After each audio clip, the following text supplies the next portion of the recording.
আওয়ামী লীগ সরকার বিরোধী আন্দোলনের বছর এখনো পূরণ হয়নি।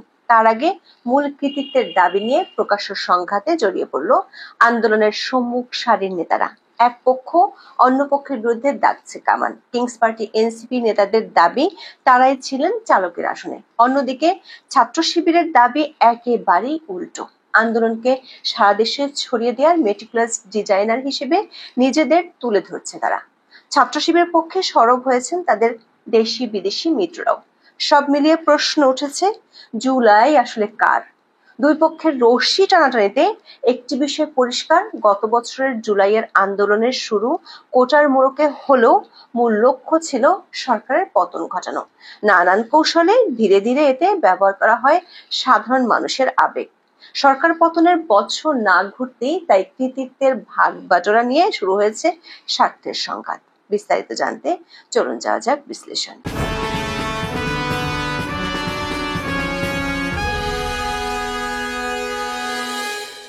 সরকারি চাকরিতে কোটা বাতিলের দাবিতে 2024 সালের জুনে বৈষম্য বিরোধী ছাত্র আন্দোলনের ব্যানারে শুরু হয় আন্দোলন। জুলাইয়ের মধ্যভাগে এই আন্দোলনে সরকার পতনের লক্ষ্য ধীরে ধীরে পরিষ্কার হয়ে ওঠে। 5ই আগস্ট আওয়ামী লীগ সরকারের পতনের পর আন্দোলনের সামনের সারির নেতারা প্রকাশ্যে স্বীকার করেন শেখ হাসিনা সরকারকে উৎখাত করাই ছিল তাদের মূল লক্ষ্য। অন্তর্বর্তী সরকারের প্রধান উপদেষ্টা doctor Mohammad Yunus 24 September new ইয়র্কে এক অনুষ্ঠানে মাহফুজ আলমকে আন্দোলনের মাস্টার মাইন্ড হিসেবে পরিচয় করিয়ে দেন। ওই অনুষ্ঠানে তিনি বলেন, পুরো আন্দোলনটি ছিল মেটিকুলাসলি ডিজাইনড। তিনি বলেন, এটি খুব গোছানো ছিল, এমনকি লোকজন জানতেন না কারা আন্দোলনে নেতৃত্ব দিচ্ছেন। তাই আপনি একজনকে ধরে ফেলে বলতে পারবেন না ঠিক আছে আন্দোলন শেষ। দর্শকের পর বিভিন্ন সময়ে জুলাই আন্দোলনের প্রকৃত লক্ষ্য পরিষ্কার করতে দেখা গেছে আন্দোলনের জড়িত নেতাদের। এর মধ্যে সবশেষ উপদেষ্টা মাহফুজ আলম 4 জুলাই ফেসবুক পোস্টে বিষয়টি আরো খোলাসা করে জানান, জুলাই আন্দোলনের প্রথম অংশ অবশ্যই মেটিকুলাসলি ডিজাইনড, পরের অংশের কৃতিত্ব বিপ্লবী ছাত্র জনতার। তিনি লেখেন, জুলাই গণ অভ্যুত্থানের দুটি অংশ, 5 জুন থেকে 18 জুলাই। এই অংশে অভ্যুত্থানের প্রেক্ষাপট এবং নেতৃত্ব তৈরি হয়েছিল, আর 19 জুলাই থেকে 5 আগস্ট পর্যন্ত সকল স্তরের ছাত্র জনতার অংশগ্রহণ এবং আত্মদানে অভ্যুত্থান সফল হয়েছিল। প্রথম অংশ অবশ্যই মেটিকুলাসলি ডিজাইনড, পরের অংশের কৃতিত্ব বিপ্লবী ছাত্র জনতার। দর্শকের পরিকল্পিত আন্দোলনের প্রাণভোমরা কারা ছিলেন সেটি নিয়ে সাম্প্রতিক মাসগুলোতে ছাত্র শিবির ও কিংস পার্টি এনসিপির মধ্যে মৃদু সংঘাত আমরা লক্ষ্য করেছি। আন্দোলনে শিবিরের গুরুত্বপূর্ণ ভূমিকা গত বছর পর্যন্ত দিল খোলাভাবেই স্বীকার করেছেন এখনকার এনসিপির নেতারা। এমনকি বর্তমানে এনসিপির উত্তরাঞ্চলের মুখ্য সংগঠক সার্জিস আলম গত ডিসেম্বরে ছাত্র শিবিরের ভূমিকার উচ্ছ্বসিত প্রশংসাও করেন। শিবিরের সদস্য সম্মেলনে তিনি বলেন, কেউ কোনোদিন কোনো সত্যকে চেপে রাখতে পারে না, সত্য প্রকাশিত হওয়ার শুধু সময়ের অপেক্ষা। এর আগে 8 ডিসেম্বর জাতীয় জাদুঘরে ছাত্র শিবিরের একটি প্রদর্শনীতে গিয়ে শিবিরের ভূয়সী প্রশংসা করেন তখনকার বৈষম্য বিরোধী ছাত্র আন্দোলনের আহ্বায়ক হাসনাত আব্দুল্লাহ, সমন্বয়ক আব্দুল কাদের, আবু বাকের মজুমদার, হাসিব আল ইসলাম সহ আরো কয়েকজন। তবে এরপর জুলাই আন্দোলনে ছাত্র শিবিরের নেতৃত্বস্থানীয় ভূমিকা ধীরে ধীরে যত প্রকাশ্য হতে থাকে তত টানাপোড়েন তৈরি হয় এনসিপির সঙ্গে। দর্শক, গত বছরের 30 জুলাই আন্দোলনকারীদের আহ্বানে অগণিত মানুষ তাদের ফেসবুক প্রোফাইল লাল করেছিলেন। এ বছরের জুলাইয়ের শুরুতে জানা যায় এ পরিকল্পনাটির নেপথ্যে ছিলেন ছাত্র শিবিরের নেতারা। সে সময়ের ঘটনার বিবরণ দিয়ে ঢাকা বিশ্ববিদ্যালয়ের ছাত্র শিবির সভাপতি এস.এম. ফরহাদ দাবি করেন এই আইডিয়াটি ছিল তার। দর্শক, ছাত্র শিবিরের সাদিক কায়েম জুলাই আন্দোলনের সামনের সারির নেতাদের মধ্যে সমন্বয় এবং সারা দেশে শিবিরের নেটওয়ার্কের মাধ্যমে আন্দোলন ছড়িয়ে দিতে গুরুত্বপূর্ণ ভূমিকা রাখেন বলে দাবি করেছেন প্রবাসী সাংবাদিক জুলকারনাইন সায়েরও। এ নিয়ে তিনি বেশ কয়েকবার পোস্ট দেন ফেসবুকে। সেই সঙ্গে অতি সম্প্রতি আল জাজিরার একটি বিশেষ প্রতিবেদনও জুলাই আন্দোলনের সংগঠক হিসেবে দেখানো হয় সাদিক কায়েমকে। এই ঘটনার পর থেকে এনসিপির সঙ্গে দূরত্ব আরো বেড়েছে ছাত্র শিবিরের। সংঘাতের আগুনে সবশেষে ঘি ঢালেন এনসিপি প্রধান নাহিদ ইসলাম। জুলাইয়ের শীর্ষ সারি থেকে শিবিরকে মোটামুটি ছেটে ফেলতে ফেসবুকে 31 জুলাই দীর্ঘ পোস্ট দেন নাহিদ। লেখেন, সাদিক কায়েম বৈষম্য বিরোধী ছাত্র আন্দোলনের কোনো সমন্বয় কি ছিল না, কিন্তু 5ই আগস্ট থেকে এই পরিচয় সে ব্যবহার করছে। অভ্যুত্থানে শিবিরের গুরুত্বপূর্ণ ভূমিকার কারণে সাদিক কায়েমকে প্রেস ব্রিফিংয়ে বসার ব্যবস্থা করা হয়। নাহিদ ইসলামের অভিযোগ, সাদিক কায়েমরা অভ্যুত্থান পরবর্তী সময় ঢালাও প্রচারণা করেছে, শিবিরের নেতৃত্বে জুলাইয়ে আন্দোলন হয়েছে এমনটা প্রতিষ্ঠা করতে চেয়েছে। কিন্তু নাহিদ মনে করেন শিবিরের ইনস্ট্রাকশন বা ডিরেকশনে এই আন্দোলন হয়নি, তারা সব পক্ষের সাথে যোগাযোগ করেই সিদ্ধান্ত নিতেন। দর্শক, নাহিদদের প্রাথমিক সংগঠনের গঠন প্রক্রিয়ায় শিবিরের সহায়তা ছিল বলে সম্প্রতি একটি টেলিভিশনে দাবি করেন সাদিক কায়েম। তবে সেটাও মানতে রাজি নন নাহিদ। তিনি লেখেন, শিবির নেতা সাদিক কায়েম সম্প্রতি একটা টকশোতে বলেছেন, ছাত্রশক্তির গঠন প্রক্রিয়ায় শিবির যুক্ত ছিল, শিবিরের ইনস্ট্রাকশনে আমরা কাজ করতাম, এটা মিথ্যাচার। গুরুবার আড্ডা পাঠচক্রের সাথে জড়িত একটা অংশ এবং ঢাবি ছাত্র অধিকার থেকে পদত্যাগ করা একটা অংশ মিলে ছাত্রশক্তি গঠিত হয়, সাথে জাবির একটা স্টাডি সার্কেলে যুক্ত হয়। সাংবাদিক জুলকারনাইনের উপর তীব্র ক্ষোভ চেপে রাখতে পারেননি নাহিদ ইসলাম। ফেসবুকে তিনি স্যারের বিরুদ্ধে সামরিক কূ ঘটনার চেষ্টার মতো গুরুতর অভিযোগ তুলেছেন। নাহিদ লেখেন, ২রা আগস্ট ২০২৪ রাতে জুলকারনাইন স্যারেরা একটা আর্মি কূ করে সামরিক বাহিনীর এক অংশের হাতে ক্ষমতা দিতে চেয়েছিল। এই উদ্দেশ্যে কথিত সেফ হাউসে থাকা ছাত্র সমন্বয়কদের চাপ প্রয়োগ করা হয়, থ্রেট করা হয়, যাতে সে রাতে ফেসবুকে তারা সরকার পতনের এক দফা ঘোষণা করে আর আমাদের সাথে যাতে আর কোনো যোগাযোগ না রাখে। নাহিদ আরো লেখেন, সায়ের গং ৫ই আগস্টের পর বারবার চেষ্টা করেছে আমাদের বিরুদ্ধে পাল্টা নেতৃত্ব দাঁড় করাতে, সেক্ষেত্রে সাদিক কায়েমদের ব্যবহার করেছে এবং তারা ব্যবহৃতও হয়েছে। সায়েরগংদের এ চেষ্টা অব্যাহত আছে। কল রেকর্ড ফাঁস, সার্ভিলেন্স, চরিত্র হরণ, অপপ্রচার, প্রোপাগান্ডা, হেন কোনো কাজ নাই যা হচ্ছে না। বাংলাদেশের সিটিং মন্ত্রীদের বিরুদ্ধে যত অপপ্রচার হচ্ছে এদেশের ইতিহাসে এরকম কখনো হয়েছে কিনা জানা নেই, কিন্তু মিথ্যার উপর দিয়ে বেশি দিন টেকা যায় না, এরাও টিকবে না। দর্শক, নাহিদের এই পোস্টার পরপরই পাল্টা জবাব দিয়েছেন জুলকারনাইন। তার অভিযোগ, সম্প্রতি সাবেক এক এমপির বাসায় চাঁদা নিতে গিয়ে আব্দুর রাজ্জাক রিয়াদের গ্রেপ্তার হওয়ার ঘটনায় ক্ষুব্ধ নাহিদ। তিনি লেখেন, নাহিদ ইসলাম, আপনার অবগতির জন্য জানাচ্ছি, আমি বৈষম্য বিরোধী চাঁদাবাজ রিয়াদকে কোনো রকমের সার্ভাইলেন্সে রাখি নাই। আর সে চাঁদা আনতে গিয়ে যে সিসি ক্যামেরায় ধরা পড়েছে সেটা লাগানোতেও আমার কোনো ভূমিকা নেই। রিয়াদ যে আপনার শেল্টারে ছিল সেটা আমি জানতাম, পরে জানতে পারলাম আপনার ও আপনার বাবার সাথে তার ঘনিষ্ঠতার কথা। আপনি আমার উপর ক্ষেপে গেছেন কারণ আপনাকে মিথ্যা তথ্য দেওয়া হয়েছে যে রিয়াদকে ধরিয়ে দিতে সবচেয়ে বড় ভূমিকা নাকি আমার। জুলাই আন্দোলনের ছাত্র শিবিরের শীর্ষস্থানীয় ভূমিকা জানাতে গিয়ে কিছু প্রশ্ন উঠলেন জুলকারনাইন। তিনি লেখেন, বিপ্লবের আগে ছাত্রশক্তির ঢাবিতে লোকবল কত ছিল? দেশের অন্য কোন কোন বিশ্ববিদ্যালয়ে তাদের কমিটি ছিল? বিভিন্ন বিশ্ববিদ্যালয়ের সমন্বয়কদের নাহিদ ইসলাম ৫ই আগস্টের পূর্বে চিনত কিনা? কেবলমাত্র ছাত্র শক্তির বিপ্লব সংগঠিত করার মতো সাংগঠনিক কাঠামো ছিল কিনা? গুটি কয়েক সাংবাদিক, মানবাধিকার কর্মী না জানালে সাদেক কায়েমের অবদানের কথা নাহিদ ইসলামরা জাতিকে জানাতেন কিনা? জাতীয় নাগরিক পার্টির আহ্বায়ক নাহিদ ইসলামের ফেসবুক পোস্টের বক্তব্যের পাল্টা প্রতিক্রিয়া জানিয়েছেন ইসলামী ছাত্র শিবিরের কেন্দ্রীয় কমিটির প্রকাশনা সম্পাদক আবু সাদিক কায়েমও। ইতিহাস বিকৃতির চেষ্টা হচ্ছে অভিযোগ করে তিনি বলেন, জুলাই আন্দোলনে আমার ভূমিকাকে খাটো করার অপচেষ্টা খুবই দুঃখজনক নয়, বরং তা আন্দোলনের সৎ ইতিহাস রচনায় বড় অন্তরায় হয়ে দাঁড়াতে পারে। দর্শক, এই সংঘাতে নাহিদের বক্তব্যের বিরুদ্ধে ছাত্র শিবিরের মিত্ররাও সরব হয়েছেন, তুলে ধরেছেন বিভিন্ন অভিযোগ। এমনকি আন্দোলনের অন্যতম নেতা মোহাম্মদ ইশাক ২০১৭ সালে মাহফুজ আব্দুল্লাহর একটি ফেসবুক পোস্টে একটি ছবি শেয়ার করেছেন। ওই পোস্টে দেখা যায় শেখ হাসিনার ছবি দিয়ে তাকে লক্ষ্মীপুরে স্বাগত জানিয়েছিলেন মাহফুজ। ছাত্র শিবির ও এনসিপির এমন কৃতিত্ব আদায়ের সংঘাতে টালমাটাল সোশ্যাল মিডিয়া। প্রশ্ন উঠেছে, হঠাৎ করে এমন সংঘাত কেন? জুলাই আন্দোলনের ভাগ বাটোয়ারায় কে পিছিয়ে পড়েছে, কে এগিয়ে যাচ্ছে সামনে? ক্ষমতা আর কর্তৃত্বের জালে আটকে পড়া জুলাইয়ের কি অপমৃত্যু ঘটেছে এক বছরেই? তবে অনেকেই মনে করছেন জুলাই সনদ আর জুলাই ঘোষণাকে সামনে রেখে এটি আবার নতুন কোনো নাটক নয়তো। আসসালামু আলাইকুম রহমতুল্লাহি ওয়াবারাকাতুহু। সম্মানিত দর্শক, অত্যন্ত স্পর্শকাতর একটি বিষয় নিয়ে আজকে আলোচনা করব।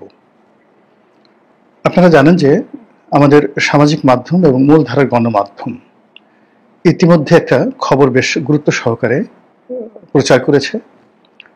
অনেকে প্রোপাগান্ডা চালাচ্ছেন, যার জিস্ট বা সারাংশ হলো আওয়ামী লীগ ক্ষমতা দখলের জন্য বাংলাদেশে একটি সশস্ত্র বিপ্লব, একটি পাল্টা অভ্যুত্থান, এখানে দুটো বিষয় পরে আলোচনা করব। একটা হলো সশস্ত্র যুদ্ধ, সশস্ত্র বিপ্লব, একটি পাল্টা অভ্যুত্থানের মাধ্যমে পুনরায় ক্ষমতা দখল করা, ক্ষমতা ফিরে পাওয়া, হোয়াট এভার মেবি, বা বাংলাদেশে যে রাজনীতি, ক্ষমতার রাজনীতি, সেই ক্ষমতার রাজনীতিতে তাদের কর্তৃত্ব প্রতিষ্ঠা করার জন্য তৎপরতা শুরু করেছে।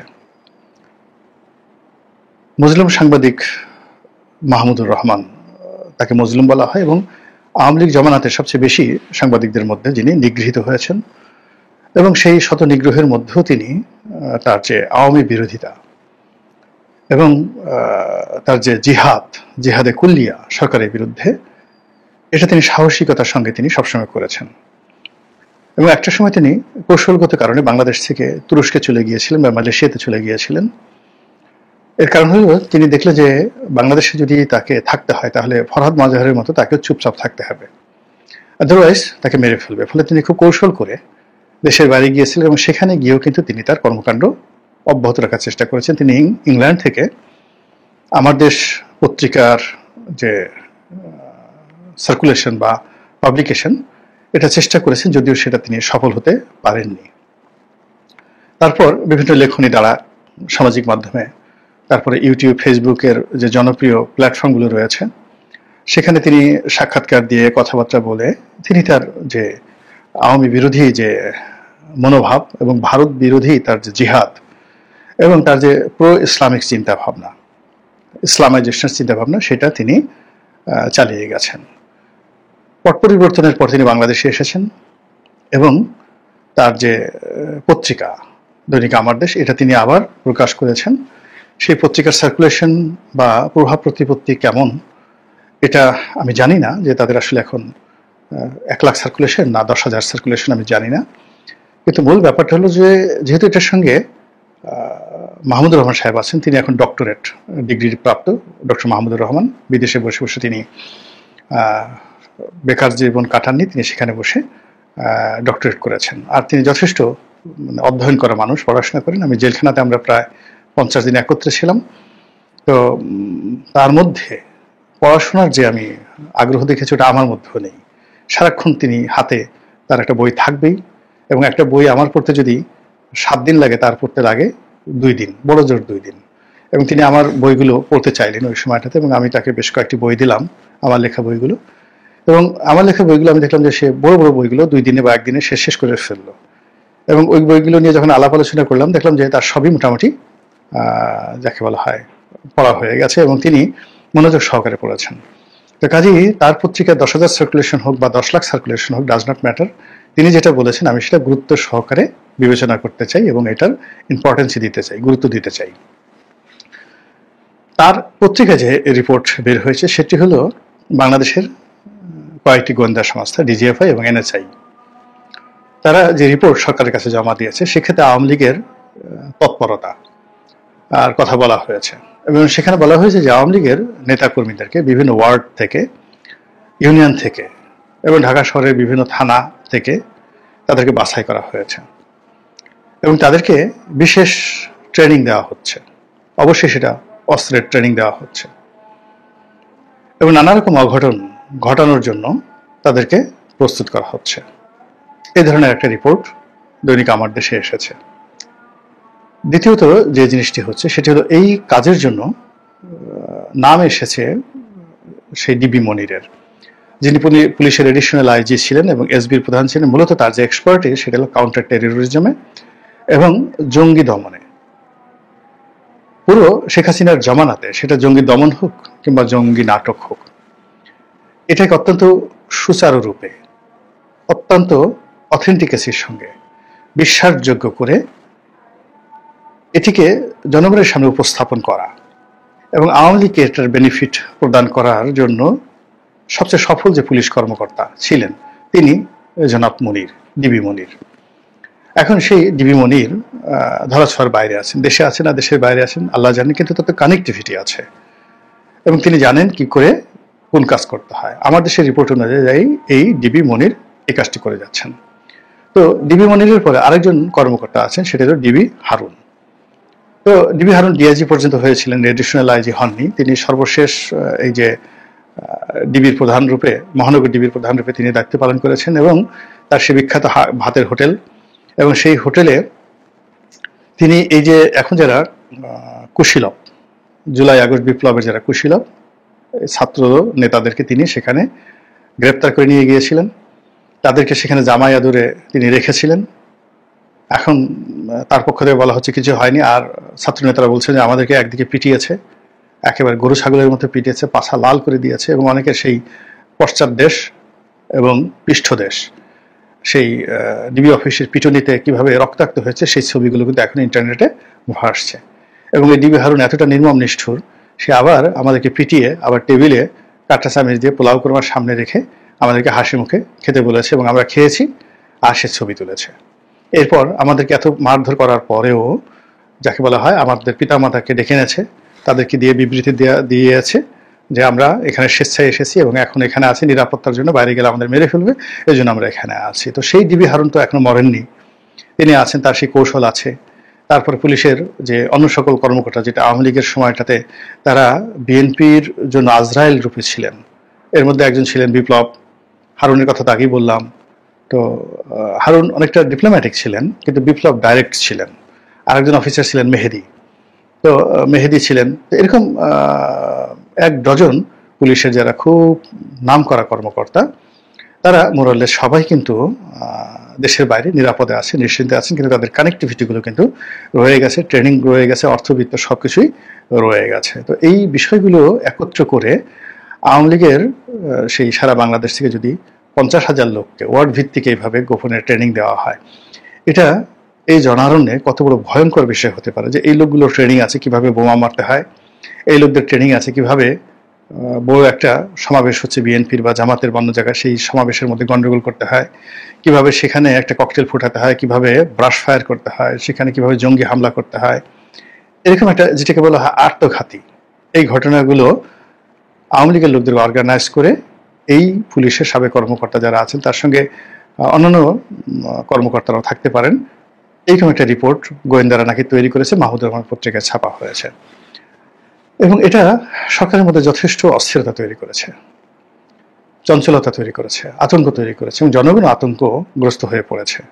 এর কারণ হলো আমরা সেই সিঁদুর মেঘ দেখে ভয় পাওয়া মানুষ। আমাদের এই জাতীয় জীবনে একটি মাস ভালো যায় না, কালবৈশাখী শেষ হতে না হতেই আকাশে মেঘের ঘন ঘটা, সেই প্রবল বর্ষণে বন্যার পরে শুরু হয় মঙ্গা, ফসল হানি হয়, এরপর অভাব অভিযোগ, সেই আশ্বিন এবং কার্তিক মাস যেতে না যেতেই শীত চেপে বসে। পুরো উত্তরাঞ্চল শীতের কারণে স্থবির হয়ে পড়ে, জনজীবন, কোনো কাজকর্ম করা সম্ভব না। রাস্তাঘাট বিকেল 3টা থেকে কুয়াশায় আচ্ছন্ন হয়ে পড়ে, সকাল 10টার আগে সূর্যের আলো দেখা যায় না, মানুষের জীবন তছনছ হয়ে যায়। তো সেই শীতের সেই আমেজ, শীতের সেই ভয়াবহতা, কাঁপুনি যেতে না যেতেই আবার শুরু হয়ে যায় সেই চৈত্রের তীব্র তাপদাহ। চারিদিকে শুধু কাঠফাটা সেই রোদ, গরম, এবং সেটা শেষ না হতে হতে বৈশাখ মাসে এসে আবার কালবৈশাখী। এর সঙ্গে রাজনৈতিক অস্থিরতা, চুরি ডাকাতি, রাহাজানি, সব মিলিয়ে আমাদের এই জীবনটা যেন কেমন। এর ফলে কি হলো কি, আমরা খুব সহজে উত্তেজিত হয়ে পড়ি, সহজে অস্থির হয়ে পড়ি, সহজে আতঙ্কগ্রস্ত হয়ে পড়ি, সহজে খুব ভয় পেয়ে যাই। আমাদের এই জাতীয় জীবনের সেই দুর্যোগ, সেটা সবসময় ছিল, আজ থেকে 5,000 বছর আগেও ছিল, এখনো আছে, আগামীতে হয়তো থাকবে। ফলে এখানে রাজনীতিবিদ যারা রয়েছেন, কর্তা ব্যক্তি যারা রয়েছেন, যারা আমাদের এই জাতীয় চরিত্রকে মূল্যায়ন করে আচরণ করতে পারেন, সেই সময়টা তুলনামূলকভাবে আমাদের জন্য স্বস্তির হয়। আমাদের ইতিহাসে খুব অল্প মহানায়ক রয়েছেন যারা আমাদেরকে এভাবে স্বস্তির জীবন দিতে পেরেছিলেন। ইতিহাসে শায়েস্তা খান, ইতিহাসে গিয়াসউদ্দিন আজম শাহ, ইতিহাসে আলাউদ্দিন হোসেন শাহ, এরকম কয়েকজন মানুষ। তার আগে পাল জমানাতে 2-3 জন পাল শাসক ছিলেন যারা খুব ভালো শাসন করেছেন। বল্লান সেন, লক্ষণ সেনের জমানাও ভালো ছিল। এরকম মানে হাজার বছরের ইতিহাসে হয়তো আমরা 100 বছর ভালো ছিলাম, বাকি 900 বছরই আমাদের জীবনে সমস্যা ছিল। এই কারণে আমাদের আতঙ্ক খুব বেশি, ভীষণ রকম আতঙ্ক। তো এখন এইরকম যখন ঘটনা ঘটছে, তখন আমরা যেভাবে ভয় পাচ্ছি, আমাদের প্রতিপক্ষ তারা হাসছে, দাঁত কিলবিল করে হাসছে, অট্টহাসি দিচ্ছে। শেখ হাসিনা ওখানে বসে হয়তো ব্যাগ গুছাচ্ছেন, তিনি হয়তো এই এখনই ঢুকে পড়বেন এরকম একটা প্রস্তুতি তিনি নিয়ে বসে আছেন। এবং আমরা এই কথা যখনই চিন্তা করছি, ভাবছি, তখনই আমাদের মধ্যে এক ধরনের মানে কাঁপুনি শুরু হয়ে গেছে। এমনকি যারা আওয়ামী লীগের লোকজন, তাদের মধ্যে এক ধরনের ভয় চলে আসছে যে আসলে কি হবে, শেখ হাসিনা যদি এসে যায়, আমরা তো শেখ হাসিনাকে মাইনাস করতে পারছি না। আমাদের চিন্তা থেকে, আমাদের ভয় থেকে, আমাদের আতঙ্ক থেকে, কোনো জায়গাতে আমরা মাইনাস করতে পারছি না। প্রতিদিন এই নামটি সরকারের পক্ষ থেকে একভাবে উচ্চারিত হচ্ছে, আওয়ামী লীগের পক্ষ থেকে হচ্ছে, বিএনপির পক্ষ থেকে হচ্ছে। মানে বাংলাদেশে এখন যদি সবচেয়ে বেশি যে নামটি উচ্চারিত হচ্ছে বাংলাদেশে, সেটা হলো শেখ হাসিনা। আর সবচেয়ে বেশি যে গুরুত্ব পাচ্ছে রাজনৈতিক দলগুলোর মধ্যে, সেটা আওয়ামী লীগ। অথচ আওয়ামী লীগের কোনো অস্তিত্ব নাই। বঙ্গবন্ধু যখন সেই মুক্তিযুদ্ধের সময় পাকিস্তানের কারাগারে বন্দী ছিলেন, ঠিক যুদ্ধের ময়দানে সব জায়গাতে বঙ্গবন্ধু উপস্থিত ছিলেন। জয় বাংলা, জয় বঙ্গবন্ধু। তো এই মুজিব বাহিনী সব মিলিয়ে মানে প্রতিটি পরতে, প্রতিটি মিনিটে, প্রতিটি ক্ষণে ক্ষণে বঙ্গবন্ধু, বঙ্গবন্ধু, শেখ মুজিব, শেখ মুজিব, শেখ সাহেব, শেখ সাহেব, যে জিকির ফিকির হতো। তো এখন যে জিনিসটা হয়ে গেছে, এখন এই বাংলাদেশে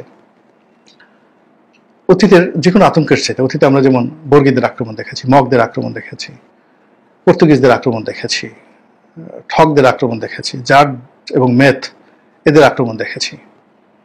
কিন্তু আওয়ামী লীগের নাম শুনলে অনেক মানুষের মধ্যে যে ভয় আসে, ছাত্রলীগের রামদার কথা মনে হলে, তলোয়ারের কথা মনে হলে, ছাত্রলীগের সেই চাপাতির কথা মনে হলে এখন পর্যন্ত অন্তরাত্মা কাঁপতে থাকে। দল বেঁধে আসছে, সেই চাপাতি দিয়ে মারতে আসছে। চিন্তা করুন তো কি একটা অবস্থা। এই যে ঢাকা বিশ্ববিদ্যালয় এখন যারা দাপট দেখাচ্ছেন, এখন ছাত্রলীগের সেই জমানার কথা চিন্তা করেন, সেই বিশ্বজিৎ হত্যাকাণ্ডের কথা চিন্তা করেন, পিলে চমকানোর মতো ঘটনা। সেই ঘটনা আবার ফিরে আসার কথা বলা হচ্ছে, গোয়েন্দা রিপোর্ট দেওয়া হচ্ছে, তারা প্রস্তুতি নিচ্ছে, তারা ট্রেনিং নিচ্ছে, কিভাবে চাপাতি চালাতে হয়, কিভাবে পিস্তল চালাতে হয়, কিভাবে অস্ত্র চালাতে হয়। এগুলো শুনলেই তো মনের মধ্যে এক ধরনের আতঙ্ক চলে আসে। এবং এটা আমরা যেভাবে আতঙ্কগ্রস্ত হচ্ছি, বিএনপির লোকজন কি হচ্ছে জানি না, তবে আওয়ামী লীগের লোকজন যে উল্লসিত হচ্ছে তার প্রমাণ হলো, আপনারা হঠাৎ করে দেখবেন যে পাদপীঠে আওয়ামী লীগের অনেক শীর্ষ নেতা লাইভ ভিডিওতে চলে আসছে, যারা ইতিপূর্বে কথাবার্তা বলতেন না। এখন আওয়ামী লীগের অন্তত পক্ষে 1 ডজনেরও বেশি মানুষ প্রকাশ্যে কথা বলছেন। এবং সর্বশেষ ওবায়দুল কাদের সাহেব, তিনি কন্টিনিউয়াসলি সাক্ষাৎকার দিয়ে চলছেন। আগে অডিও বার্তা দিতেন, মুখ দেখাতেন না, এখন তিনি মুখ দেখান এবং তাকে যথেষ্ট সামর্থ্যবান মনে হয়, শক্তিশালী মনে হয়, সুস্থ মনে হয়। এবং তিনি মনে হয় যেন হারারও যৌবন ফিরে পেয়েছেন এবং আবার নতুন করে মন্ত্রী হিসেবে দায়িত্ব পালন করতে যাচ্ছেন, এরকম একটা ভাবসাব তার অভিব্যক্তিতে ফুটে উঠেছে। ওই যে দেখেন, লন্ডনে চলে গেছেন সমর রেজাউল করিম সাহেব, একসময় টেলিভিশনে খুব জনপ্রিয় ছিলেন, তারপরে এমপি হলেন, মন্ত্রী হলেন, তারপরে যে কোনো একটা পরিস্থিতিতে যে বাংলাদেশের পট পরিবর্তনের পরে তিনি চলে গেলেন এবং গিয়ে অনেকদিন চুপচাপ থাকলেন। এখন তারও একটা ইউটিউব চ্যানেল হয়ে গেছে।